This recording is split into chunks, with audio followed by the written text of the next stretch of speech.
왜 어떤 사람들은 스킬 트레이닝을 받아본 적도 없는데 농구를 잘하고 왜 어떤 사람들은 스킬 트레이닝을 받고 있는데 경기에서 못할까요? 스킬 트레이닝 받으러 온 분들한테 제가 항상 먼저 물어보는 게 있습니다. 스킬 트레이닝 왜 받고 싶어요? 그러면 대부분 이렇게 말해요. 뭐 크로스오버 배우고 싶어요. 뭐 스텝백 배우고 싶어요. 뭐 핸들링 좋아지고 싶어요. 그러면 저는 다음에 이걸 물어봅니다. 그러면 그 기술 배워서 어디에 쓰실 건데요? 라고 물으면 대부분 말을 못해요. 오늘 이 영상은 바로 그 질문에 대한 답입니다. 농구 초보자 분들은 스킬을 완성된 결과물로 생각을 하지만 실제 경기에서의 스킬은 상황에 맞게 사용하는 무기 정도입니다. 스킬 트레이닝을 실제 경기에서 사용하려면 스킬이 나오는 과정이 어떻게 만들어지고 왜 이 타이밍에 쓰였을까에 집중을 해야 합니다. 그러려면 농구의 본질을 먼저 알아야 돼요. 농구는 팀 스포츠고 팀 스포츠는 이겨야 의미가 있습니다. 이기기 위해선 상대보다 당연히 많은 득점을 해야 하고 어떻게 득점을 더 할 수 있을까를 생각하면 결국 효율이라는 단 하나의 답이 도출돼요. 그래서 효율을 따지다 보면 결국 답은 그 뻔하고 지루한 말, 어렵고 확률 낮은 슛을 던지는 게 아니라 쉬운 상황을 만들어서 쉬운 득점을 하는 것입니다. 여러분이 좋아하고 잘하고 싶은 그 기술들 실제 한 경기에서 비중이 몇 프로나 될까요? 경기 대부분의 득점은 캐치앤슛, 원드리블, 투드리블 피니시, 속공, 자유투로 만들어집니다. 자, 그러면 쉬운 상황을 도대체 어떻게 만들까요? 농구에서 모든 움직임은 결국 하나의 목적을 가지고 있습니다. 5대5를 5대4로 만드는 것. 5명의 수비를 그대로 공격해서는 쉬운 슛이 나올 수가 없어요. 투맨 게임도, 오프볼 무브도, 다운스크린도 수비를 움직여서 공간을 만드는 목적입니다. 공간은 원래 존재하는 게 아니라 수비가 움직였을 때 생기는 거죠. 이게 스페이싱의 진짜 목적입니다. 단순히 넓게 벌려라가 아니라 수비 한 명이 동시에 두 명을 막지 못하게 강제로 만드는 거예요. 그럼 실제 5대5에서 어떤 타이밍에 스킬 트레이닝이 나오는지 간단한 예시 영상을 보여드리겠습니다.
실제 경기는 우리가 배웠던 기술이 나오기 전에 이미 수비 숫자를 줄여 넣는 마치 체스판 같은 수싸움이고, 스킬 트레이닝에서 배운 기술들은 이 숫자 싸움을 이겨놓은 다음에 쓰는 마무리 도구입니다. 그런데 너무 많은 사람들이 이런 과정은 이해하지 못하고 헤지테이션, 인앤아웃, 크로스오버만 배우고 싶어요. 농구의 본질을 이해하지 못하면 아무리 화려한 기술들 연습해도 5대5에서는 사용할 수도 없고 해도 마이너스입니다. 자, 그러면 다시 스킬 얘기로 돌아와서 그러면 크로스오버, 스텝백, 핸들링 이런 거 필요 없는 거예요? 아닙니다. 필요합니다. 중요하고 더 중요해지고 있어요. 근데 언제 필요하냐면 농구 움직임에 대한 이해도가 먼저 있고 기본기를 갖춘 상태에서 다음 레벨로 넘어갈 때 필요한 겁니다. 요즘 현대농구 수비 전술은 점점 발전하고 선수들의 운동 능력과 BQ도 점점 올라가고 있습니다. 이제는 개인기량 없는 선수는 공격의 시작점조차 만들 수도 없고 앞으로는 더 심해질 겁니다. 당연히 개인기량 없는 선수한테는 헬프 디펜스 갈 필요도 없고 팀이 만들어준 찬스도 마무리 짓지 못하겠죠. 그래서 내 몸 상태나 운동 능력 퍼포먼스가 떨어지기 전에 최대한 기술을 익히는 게 점점 중요해지고 있습니다. 자, 여기까지 들으신 분들은 이런 생각 할 것 같아요. 그러면 이해했는데 뭘 어떻게 하면 되냐. 저도 예전에 이걸 오랫동안 고민했었고 직접 해보면서 효과 있었던 3가지 방법을 알려드리겠습니다. 첫 번째, 풀게임을 정지하면서 보세요. 그 득점 과정 없는 하이라이트 영상들은 적어도 내가 농구 공부를 할 때는 그냥 재미로만 보세요. 내가 정말 농구에 대해 공부를 하고 싶은데 어떻게 배워야 될지 모르겠다 하는 분들은 풀게임을 분석을 하면서 보세요. 근데 그냥 보는 게 아니라 볼이 움직이기 전에 정지해놓고 지금 한 팀의 수비가 뭐고 반대팀을 공격을 어떻게 세팅하고 시작을 하는지, 누구는 볼을 보고 있고 누구는 볼을 안 보고 있네, 패스가 언제 어디로 나가서 슛 찬스가 생겼는지, 득점할 때 드리블이 필요했을까 필요 없었을까, 그리고 작전 타임 이후에 각 팀의 수비 공격 전술이 어떻게 변했는지, 그리고 선수 교체가 있었는데 왜 이 타이밍에 이 선수가 나왔는지 등등 공부할 게 정말 너무 많습니다. 풀게임 보면. 근데 이걸 반복하다 보면 처음에는 눈이 공만 따라가다가 점점 전체적인 게임 자체를 읽기 시작해요. 그러면 그 다음부터 농구가 어떤 스포츠인지 이해하는 거예요.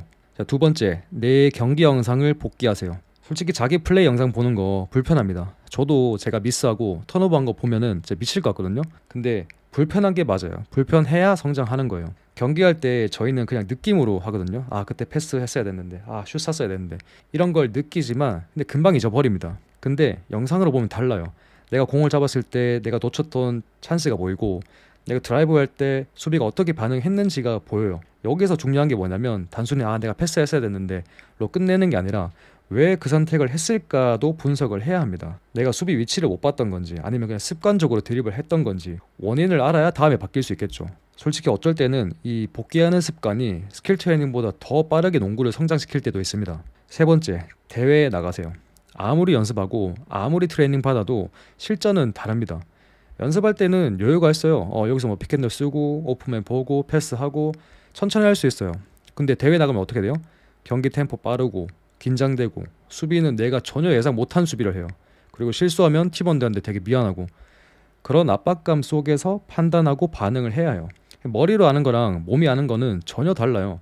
대회는 그 둘을 연결시켜주는 유일한 환경입니다. 대회에 나갈 때마다 아니면 수준 높은 경기를 할 때마다 내가 무엇이 부족한지 정확하게 보입니다. 그게 다음 연습의 방향이 되는 거예요. 자, 오늘 영상을 정리하겠습니다. 스킬 트레이닝이 먹히지 않는 이유 딱 하나입니다. 농구라는 스포츠를 이해하지 못한 채로 기술 연습만 하려고 하기 때문이에요. 그렇게 되지 않기 위해선 먼저 농구가 팀 스포츠란 걸 이해하고 득점이 어떤 과정으로 만들어지고 언제 기술이 써야 되는지를 알아야 합니다. 그걸 개선할 수 있는 3가지는 눈으로 배우고 나를 분석하고 실전으로 검증하는 이 3가지를 해야 한다. 그러면 그때부터는 여러분이 배우고 있는 그리고 배우고 싶은 스킬 트레이닝이 진짜로 살아나기 시작할 거예요. 오늘 영상이 도움됐다면 좋아요, 구독 부탁드리고 궁금한 거 있으면 댓글로 달아주세요. 감사합니다.